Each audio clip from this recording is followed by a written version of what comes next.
While growing up, I knew almost nothing about my maternal grandfather. His name was James Monroe Dobbs, Jr., and I am told that he answered to both Jimmy and Monroe. He and my grandmother divorced when my mother was around 4 years old. My mother and grandmother told me that Jimmy had an older half-sister named Emma, Spanish for Little Emma. Jimmy's father was in some business that had to do with Mexico and South America. Jimmy's mother was from Germany. I knew that Jimmy was born on the 4th of July in Dallas, Texas, that he had gone to school in Georgia, and that my grandparents met in Atlanta. The story was that my mother was born in Columbia, South Carolina, allegedly because her mother was there visiting my grandfather's half-sister, Emma. The latter's husband was Colonel W. H. Smith, an Army cavalry officer stationed nearby at Camp Jackson. According to my grandmother, he had served under General Blackjack Pershing down in Mexico during the rebellion in 1916. Later, I made up a story as to why my mother came to be born in South Carolina. Because his grandmother, Mattie Prothero Dobbs, was dying in Virginia, I speculated that Jimmy had been headed up there to be by her bedside on the same day that his daughter was born. Or so I figured that maybe he was looking for some inheritance from Miss Mattie.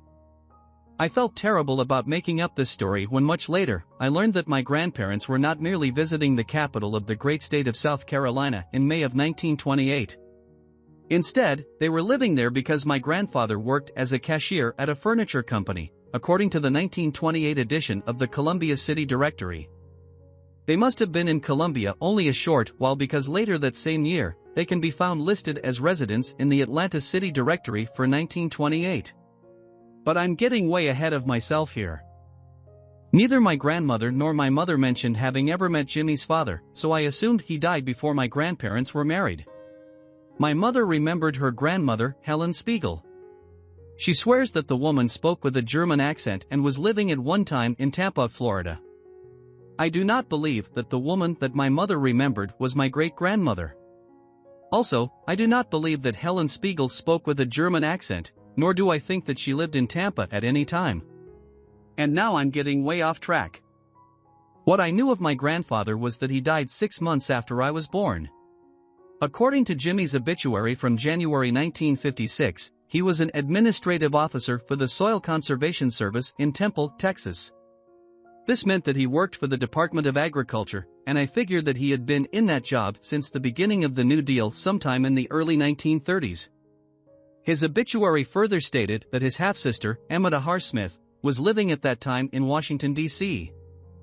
I only knew a few things about Jimmy's father, James Monroe Dobbs, Sr. According to my grandmother, Jimmy's father, James, and his mother, Helen Spiegel, met and were married in Mexico City.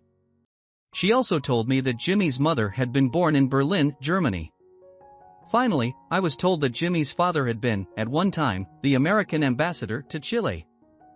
When I was a kid, the only tangible ancestral artifacts we had around the house were a very old flintlock pistol and a set of walking sticks. These were items that had once belonged to my great-grandfather, James Monroe Dobbs, Sr., whom I'll refer to here as James. These items came into my mother's possession shortly after her father died. In fact, one of the last conversations that I had with my mother before she passed away was about one of the canes, a black opera cane with the gold handle upon which was engraved to J.M. Dobbs from his father. I told her that I was writing an article about the cane, and I was beginning to think that cane was much older than previously thought.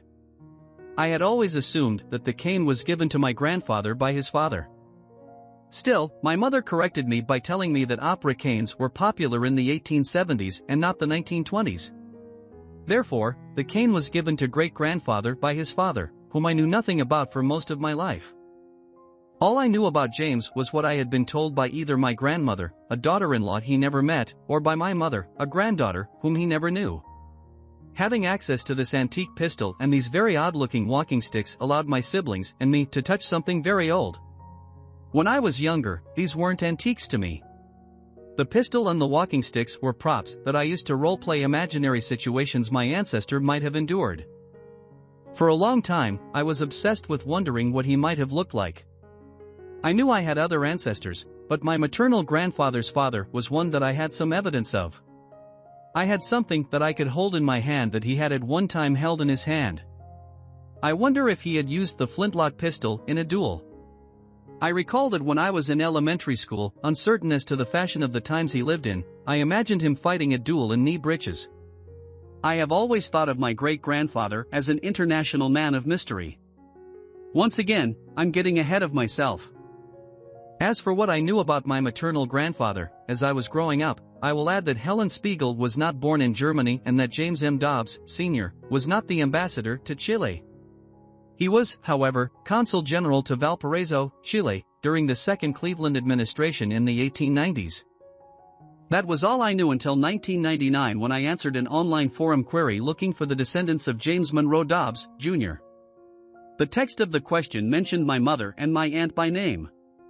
This message appeared on one of the boards on rootsweb.com. I think it may have been a message board dedicated to the Dobbs surname. The message read as follows. Looking for the descendants of James Monroe Dobbs, 1902 to 1956.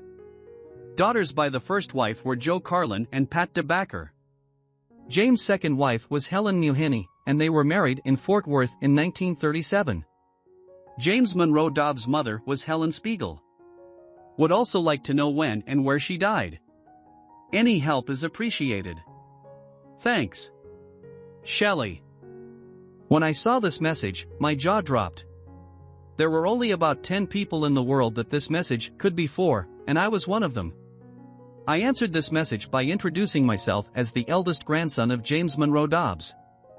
The inquirer turned out to be a cousin, actually, a second cousin once removed on my maternal grandfather's side. The email exchange that followed provided me with a wealth of information on a branch of my family of which I had scant knowledge.